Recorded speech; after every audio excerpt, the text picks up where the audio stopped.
আরে বিট্টুদা, মন খারাপ করে বসে আছো, কি ব্যাপার? আর বলিস না, প্রভাতের কদিন ধরে কোনো দেখা নেই। 3-4 দিন ধরে ফোন করছি, তাও ফোনেও পাচ্ছি না। আমিও কদিন ধরে দেখছি না প্রভাত।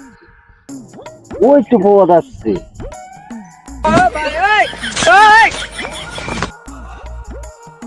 প্রভাত, শোন শোন শোন শোন শোন, এদিকে আয়, শোন। আরে ভাই, 4-5 দিন কোথায় ছিলি? তোকে ফোন করছি, ফোনে পাচ্ছি না। আর বলিস না, বাড়ির থেকে বেরোনোর সময় বাড়ির থেকে বেরিয়ে একটা পাঁচিলে দেখলাম লেখা আছে গাছ লাগান প্রাণ বাঁচান। আর আমিও গাছ লাগাচ্ছিলাম, পুলিশ এসে আমাকে ধরে নিয়ে চলে গেলো জানিস। আর তার জন্য পুলিশে কেন ধরবে? কেন, কি গাছ লাগাচ্ছিলি? আর বলিস না, সব গাছগুলো সব গাঁজা গাছ ছিল জানিস।